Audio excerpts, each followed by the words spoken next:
Si Dieu est bon, pourquoi a-t-il créé le mal? Cette question hante l'humanité depuis des millénaires. Philosophes, théologiens, prêtres et érudits l'ont débattu sans fin. Et la plupart d'entre eux n'ont pas réussi à trouver une réponse satisfaisante. Mais en 1954, juste un an avant sa mort, Albert Einstein a écrit quelque chose d'extraordinaire. Une lettre qui se vendrait plus tard pour près de 3 millions de dollars. Dans cette lettre, Einstein a révélé sa réponse au plus vieux paradoxe de la philosophie. Et ce qu'il a dit remet en question tout ce qu'on vous a enseigné sur Dieu, le mal et la nature de la réalité elle-même. Aujourd'hui, je vais partager avec vous ce qu'Einstein a découvert, et je vous avertis dès maintenant. Cette réponse n'est pas confortable, ce n'est pas ce que les institutions religieuses veulent que vous entendiez. Et cela explique pourquoi elles ont travaillé si durement pour garder les véritables croyances d'Einstein cachées au public. Commençons par le problème lui-même. La question est simple. Si Dieu est tout-puissant, il peut empêcher le mal. Si Dieu est omniscient, il sait que le mal existe. Si Dieu est tout bon, il voudrait empêcher le mal. Pourtant, le mal existe. Par conséquent, soit Dieu n'est pas tout-puissant, pas omniscient, pas tout bon, soit il n'existe pas du tout. Ce casse-tête logique est appelé le problème du mal. Le philosophe grec ancien Épicure l'a formulé il y a plus de 2000 ans, et depuis lors, chaque religion a eu du mal à y répondre. Le christianisme dit que le mal existe à cause du libre arbitre. L'islam dit que le mal est une épreuve de Dieu. Le bouddhisme dit que la souffrance vient de l'attachement. L'hindouisme dit que le mal fait partie du karma et de l'équilibre cosmique. Mais aucune de ces réponses n'a satisfait Einstein. Parce qu'Einstein pensait différemment des théologiens. Il était un scientifique. Et les scientifiques n'acceptent pas les réponses qui créent plus de contradictions qu'elles n'en résolvent. Alors, que croyait réellement Einstein? Permettez-moi de partager les mots exacts de sa célèbre lettre sur Dieu de 1954. Einstein a écrit que le mot Dieu n'est rien de plus que l'expression et le produit des faiblesses humaines. Il a qualifié la Bible de collection de légendes honorables, mais toujours primitives. Il a dit que toutes les religions, y compris sa propre foi juive, sont des incarnations des superstitions les plus enfantines. Cette lettre était si controversée qu'elle a été gardée privée pendant des décennies, lorsqu'elle a finalement été mise aux enchères en 2018. Un acheteur anonyme a payé près de 3 millions de dollars pour elle. Pourquoi quelqu'un paierait-il autant pour une simple lettre? Parce qu'elle contient la vérité sur ce que le plus grand esprit scientifique de l'histoire croyait réellement. Et cette vérité est dangereuse, maintenant. Vous pourriez penser qu'Einstein était simplement un athée. Mais ce n'est pas exact. Einstein a explicitement dit qu'il n'était pas un athée. Il se disait agnostique. Et plus important encore, il a décrit son système de croyance comme une religion cosmique. Qu'est-ce que la religion cosmique? Einstein l'a expliqué dans un article qu'il a écrit en 1954. La religion cosmique n'a pas de Dieu personnel.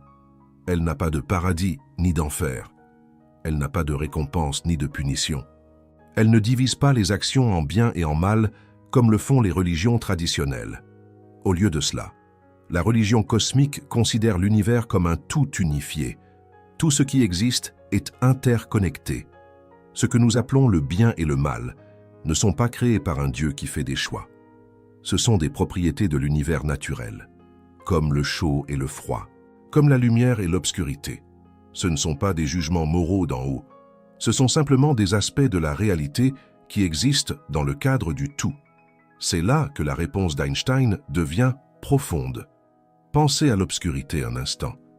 L'obscurité existe-t-elle comme une chose en soi, ou est-ce simplement l'absence de lumière? Les scientifiques savent que l'obscurité n'a pas d'existence indépendante. Vous ne pouvez pas mesurer l'obscurité. Vous ne pouvez mesurer que la lumière et son absence. De même, ce que nous appelons le mal peut ne pas être une chose que Dieu a créée. Il peut simplement être l'absence de ce que nous appelons le bien, pas une création, une absence. Maintenant, je ne dis pas qu'Einstein a utilisé l'analogie exacte de l'obscurité et de la lumière. En fait, il existe une histoire célèbre qui circule en ligne à propos du jeune Einstein débattant avec un professeur en utilisant cet argument exact. Cette histoire est fausse. Les vérificateurs de faits ont confirmé que cela ne s'était jamais produit. Mais le concept sous-jacent s'aligne sur les vues philosophiques plus larges d'Einstein. Einstein croyait au Dieu de Spinoza. Baruch Spinoza était un philosophe du XVIIe siècle qui a été excommunié de la communauté juive pour ses idées radicales. Spinoza a soutenu que Dieu et la nature sont la même chose. Dieu n'est pas un être qui siège au-dessus de l'univers en prenant des décisions. Dieu est l'univers. Chaque loi de la physique est une expression de Dieu. Chaque équation mathématique fait partie de la nature de Dieu. L'univers est le corps de Dieu. Et nous sommes tous de minuscules morceaux de cet infini ensemble. Einstein a explicitement dit qu'il croyait au Dieu de Spinoza. Il l'a dit à plusieurs reprises tout au long de sa vie.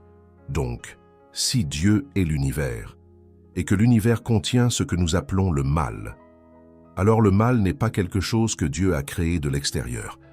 Le mal fait partie du tissu de l'existence elle-même. Tout comme une pièce de monnaie doit avoir deux côtés. Tout comme une vague doit avoir des crêtes et des vallées.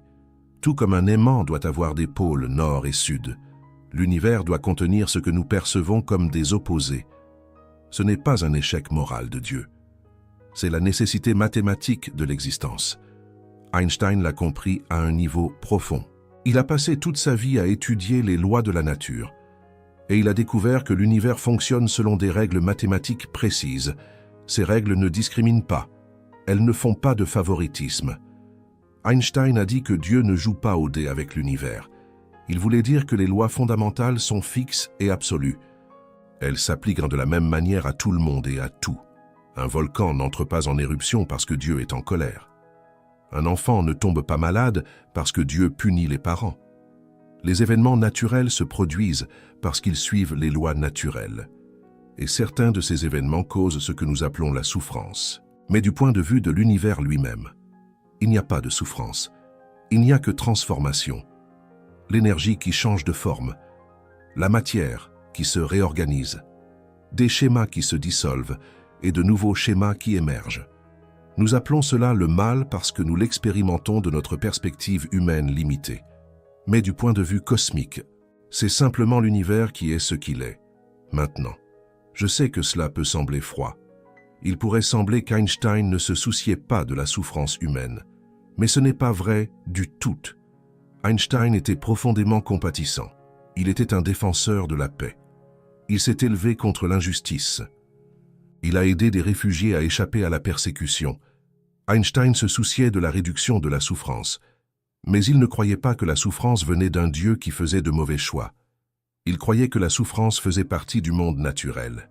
Et notre rôle en tant qu'être conscient est de comprendre ce monde et d'œuvrer à réduire la souffrance là où nous le pouvons, pas par la prière, pas en implorant une divinité, mais par la connaissance, par la science, en comprenant les causes réelles de la souffrance et en les traitant. C'est là que la réponse d'Einstein devient pratique. Si vous croyez que le mal est causé par un Dieu personnel qui punit les pécheurs, que pouvez-vous y faire? Vous pouvez prier. Vous pouvez supplier pour obtenir la clémence. Vous pouvez suivre des règles dans l'espoir d'être épargné. Mais vous n'avez aucun pouvoir réel. Vous êtes à la merci d'un juge cosmique, dont vous ne pouvez comprendre les décisions. Cependant, si vous croyez que le mal est un phénomène naturel, comme une maladie ou une catastrophe naturelle, alors vous pouvez réellement faire quelque chose à ce sujet. Vous pouvez l'étudier. Vous pouvez comprendre ses causes. Vous pouvez développer des solutions. Vous pouvez agir. La vision du monde d'Einstein vous donne du pouvoir. La vision religieuse traditionnelle vous rend impuissant. C'est pourquoi la réponse d'Einstein est si menaçante pour les religions établies. Elle transfère le pouvoir des prêtres aux gens, de la foi à la connaissance, de la soumission à l'action. Et c'est exactement ce que les autorités religieuses ne veulent pas. Dans sa lettre de 1954, Einstein a écrit quelque chose d'autre qui est souvent négligé. Il a dit qu'il ne croyait pas en un Dieu qui récompense le bien et punit le mal. Au lieu de cela, il a dit que son Dieu avait créé des lois qui s'en chargent. Qu'est-ce qu'il voulait dire? Einstein faisait référence aux conséquences naturelles des actions. Si vous empoisonnez une rivière, les poissons meurent, pas parce que Dieu vous a puni, mais parce que c'est ce que fait le poison. Si vous traitez mal les gens, ils finiront par se retourner contre vous. Pas parce que Dieu est intervenu, mais parce que c'est ainsi que fonctionnent les relations sociales. L'univers a des conséquences intrinsèques.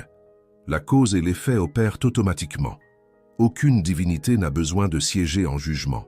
Les lois de la nature gèrent tout. C'est une réponse sophistiquée au problème du mal.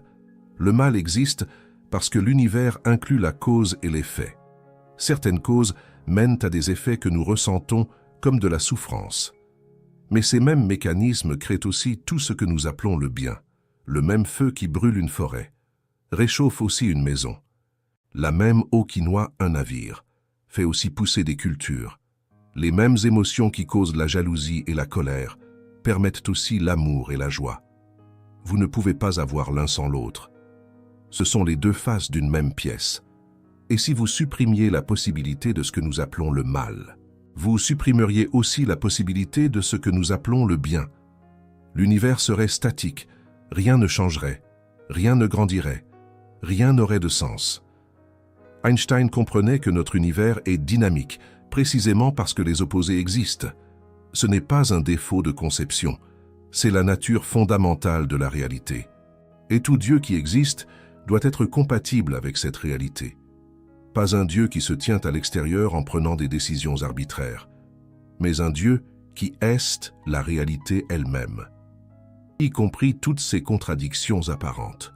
Maintenant, laissez-moi aborder ce qu'Einstein a dit au sujet de la prière. Beaucoup de gens se demandent pourquoi de mauvaises choses arrivent malgré leur prière. Einstein avait une perspective intéressante à ce sujet. Il a dit qu'une personne qui croit en un Dieu personnel qui répond aux prières est naïve. Il a utilisé ce mot exact, naïve. Pas stupide, pas folle, naïve. Comme un enfant qui croit que ses parents peuvent résoudre tous les problèmes. À un moment donné, les enfants grandissent et réalisent que leurs parents sont limités. Ils ne peuvent pas empêcher que toutes les mauvaises choses arrivent. Einstein croyait que l'humanité devait grandir de la même manière. Nous devons cesser d'attendre qu'un parent cosmique nous protège de tout mal. Nous devons prendre nos responsabilités.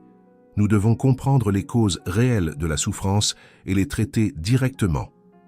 C'est un message d'autonomisation, pas de désespoir. Einstein ne disait pas que la vie n'a pas de sens. Il disait que nous donnons un sens à la vie par nos actions, par notre compréhension, par nos choix. Nous ne sommes pas des récipiendaires passifs du jugement divin. Nous sommes des participants actifs au déploiement de l'univers.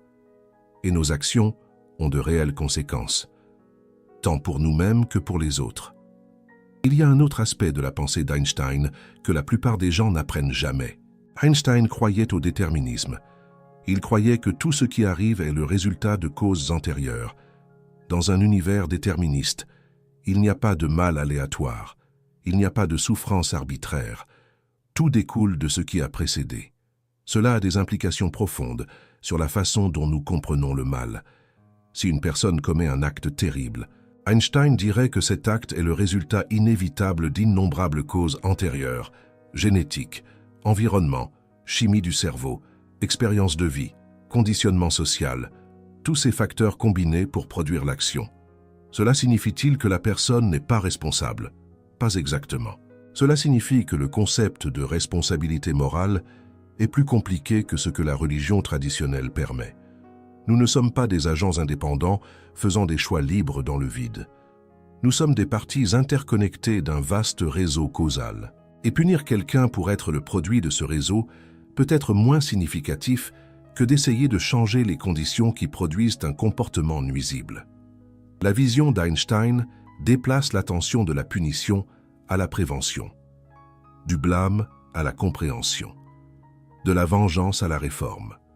C'est pourquoi il était un si fervent défenseur de l'éducation et de la réforme sociale.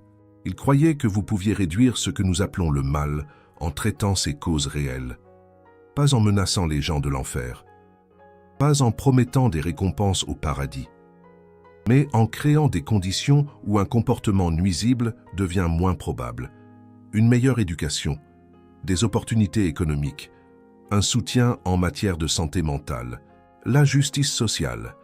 Ce sont les outils qu'Einstein recommanderait pour réduire le mal, pas la prière, pas les rituels religieux, mais une action pratique basée sur la compréhension. Maintenant, laissez-moi partager quelque chose qu'Einstein a dit vers la fin de sa vie. On lui a posé des questions sur la mortalité et sur ce qui se passe après la mort. Sa réponse est liée à notre sujet d'aujourd'hui. Einstein a dit que la distinction entre le passé, le présent et le futur n'est qu'une illusion obstinément persistante. Le temps, tel que nous le vivons, n'est pas absolu. Il est relatif. Et dans le grand cadre de l'univers, tous les moments existent simultanément. Cela signifie que du point de vue cosmique, il n'y a pas de commencement et pas de fin. Il n'y a pas de moment où le mal a commencé. Il n'y a pas de moment où il se terminera. Ce que nous appelons le bien et le mal sont des schémas au sein du tissu éternel de l'existence. Ils ont toujours été et seront toujours, pas en tant qu'entité fixe, mais en tant que processus dynamique qui se transforment et évoluent. Cela signifie-t-il que le mal ne peut jamais être surmonté? Pas du tout. Souvenez-vous, Einstein croyait au progrès. Il croyait au potentiel humain. Il croyait que la connaissance pouvait réduire la souffrance. Mais il ne croyait pas que le mal disparaîtrait parce qu'un Dieu déciderait d'y mettre fin. Il croyait qu'il pouvait être réduit parce que les humains développeraient la sagesse nécessaire pour s'attaquer à ces causes. C'est une distinction cruciale. La pensée religieuse mène souvent à la passivité. Attendre que Dieu arrange les choses, attendre le retour du Messie, attendre la fin des temps où le mal sera détruit. La pensée d'Einstein mène à l'action. Ne pas attendre. Agir. Apprendre. Grandir. Prendre ses responsabilités. Cela pourrait expliquer pourquoi les vraies convictions d'Einstein ne sont pas largement enseignées. Elles menacent les structures de pouvoir de la religion organisée. Si les gens réalisent qu'ils peuvent s'attaquer directement au mal, ils ont moins besoin de prêtres. Si les gens comprennent que la cause et l'effet opèrent automatiquement, ils ont moins besoin d'église. Si les gens acceptent qu'il n'y a pas de juge cosmique distribuant des récompenses et des punitions, ils ont moins de raisons de suivre les règles religieuses. La vision du monde d'Einstein est empouvoirante, et les personnes autonomes sont plus difficiles à contrôler. C'est pourquoi la vérité totale sur ce qu'Einstein croyait a été occultée. Ses citations célèbres sont triées sur le volet. Son contexte est supprimé. Ses déclarations les plus difficiles sont ignorées. Mais quand vous lisez ses vraies lettres, quand vous étudiez ses vrais écrits, quand vous comprenez sa vraie philosophie, vous voyez un esprit qui s'est confronté aux questions les plus profondes et est parvenu à des réponses que la plupart des institutions préféreraient que vous n'entendiez péas. Laissez-moi vous parler d'une autre lettre, moins célèbre que la lettre sur Dieu d'Einstein, mais tout aussi importante. En 1950, Einstein écrivit à une professeure d'études religieuses nommée Martine Moreau. Elle l'avait interrogée sur la relation entre la science et la religion. La réponse d'Einstein fut directe. Il dit que la science remplace la création religieuse, pas qu'elle la complète, elle la remplace. Il dit que Dieu peut être considéré comme analogue aux humains, pas comme un être littéral, une analogie. Une façon de conceptualiser les principes qui régissent l'univers. Cette lettre s'est vendue aux enchères pour plus de 100 000 $, encore une fois. Les gens perdent des fortunes pour ces documents parce qu'ils révèlent des vérités qui remettent en question les récits dominants. Einstein n'était pas un athée qui se moquait des croyants, mais il n'était pas non plus un croyant qui acceptait les doctrines traditionnelles. Il était quelque chose entre les deux, quelque chose de plus nuancé, quelque chose qui ne rentre pas parfaitement dans une catégorie. Et c'est précisément pourquoi ces opinions sont si puissantes. Elles ne peuvent être revendiquées par aucun camp. Elles vous forcent à penser par vous-même. Elles vous invitent à tout remettre en question, y compris les concepts mêmes de bien et de mal que vous avez hérités de votre culture. Et si le bien et le mal n'étaient pas des catégories objectives inscrites dans la trame de l'univers par un Dieu moral? Et s'il s'agissait de constructions humaines que nous utilisons pour naviguer dans notre monde social? Et si la même action pouvait être bonne dans un contexte et mauvaise dans un autre? Et si ce que nous appelons le mal était simplement un comportement qui menace notre survie et notre bien-être? Et ce que nous appelons le bien, un comportement qui le soutient, cela ne rend pas la moralité arbitraire, cela rend la moralité pratique. Cela ancre l'éthique dans les conditions réelles de la vie humaine plutôt que dans des commandements divins abstraits. Et cela nous donne le pouvoir d'examiner et d'améliorer nos cadres moraux à mesure que notre compréhension grandit. Einstein aurait approuvé cette approche. Il croyait au progrès humain. Il croyait que nous pouvions devenir plus sages. Il croyait que nous pouvions créer un monde meilleur, pas en obéissant à un Dieu que nous ne pouvons pas voir, mais en comprenant l'univers que nous habitons réellement et en utilisant cette compréhension pour réduire la souffrance, pour nous-mêmes, les uns pour les autres, pour les générations futures. Cela m'amène à l'application pratique de la réponse d'Einstein. Si vous vous êtes débattu avec le problème du mal, si vous vous êtes demandé pourquoi de mauvaises choses arrivent à de bonnes personnes, si vous avez douté de Dieu à cause de la souffrance que vous voyez dans le monde, la perspective d'Einstein offre une voie à suivre. Cessez d'essayer de réconcilier un Dieu tout bon, tout puissant, avec l'existence du mal. Cette réconciliation n'est peut-être pas possible. Acceptez plutôt que l'univers contient ce que nous appelons le bien et le mal, comme des aspects fondamentaux de sa nature. Acceptez qu'aucun parent cosmique ne va se précipiter et tout arranger. Acceptez que nous sommes responsables de nous attaquer aux causes de la souffrance. Et ensuite, mettez-vous au travail. Apprenez, grandissez, aidez les autres, créez le changement. Soyez la force qui réduit le mal dans le monde. Pas en priant pour des miracles, mais en agissant. C'est ce que la vie d'Einstein a démontré. Il a utilisé son intellect pour faire progresser la compréhension humaine. Il a utilisé sa voix pour plaider en faveur de la paix et de la justice. Il a utilisé son influence pour aider les personnes dans le besoin. Il n'a pas attendu que Dieu résolve les problèmes. Il a travaillé à les résoudre lui-même. Et il a invité les autres à faire de même. Si vous êtes arrivé jusqu'ici dans cette vidéo, vous êtes clairement quelqu'un qui recherche la vérité. Quelqu'un qui n'est pas satisfait des réponses faciles. Quelqu'un qui veut comprendre la réalité telle qu'elle est réellement, et non telle que nous voudrions qu'elle soit. Créer du contenu comme celui-ci prend beaucoup de temps et de recherche. Je lis les vraies lettres d'Einstein. J'étudie les sources primaires. Je vérifie les affirmations au lieu de répéter les mythes d'Internet. Si cette approche de la vérité vous parle, cliquez sur le bouton « Super, merci » est une façon de soutenir ce travail. Cela me dit que le contenu approfondi et basé sur la recherche compte pour vous, et cela m'aide à continuer à produire des vidéos qui remettent en question la pensée conventionnelle. Vous n'êtes pas seulement un spectateur, vous faites partie d'une communauté de chercheurs, de gens qui veulent savoir ce qu'Einstein croyait vraiment, pas la version édulcorée, pas la version qui met tout le monde à l'aise, la version réelle, la version challengeante, la vérité. Maintenant, laissez-moi tout rassembler et partager ce que je crois être la réponse ultime d'Einstein au problème du mal. L'univers n'est pas divisé en bien et en mal par un Dieu qui juge. L'univers est un tout unifié où ce que nous appelons des opposés sont en réalité des aspects complémentaires de la même réalité. La souffrance existe parce que les mécanismes qui permettent la vie permettent aussi le mal. Les mêmes voies neuronales qui nous permettent de ressentir la joie nous permettent aussi de ressentir la douleur. Les mêmes liens sociaux qui créent l'amour permettent aussi la trahison. La même intelligence qui construit la civilisation construit aussi des armes. Vous ne pouvez pas avoir l'un sans la possibilité de l'autre. Et un Dieu qui supprimerait toute possibilité de souffrance devrait supprimer toute possibilité de vie telle que nous la connaissons. Einstein acceptait cela. Pas avec désespoir, avec émerveillement.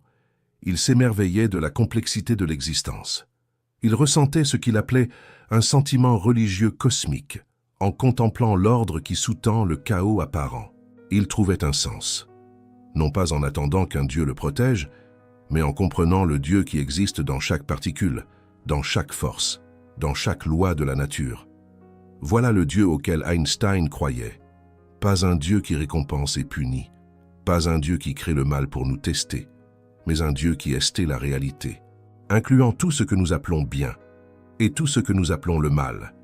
Nous faisons partie de ce Dieu. Nos actions comptent.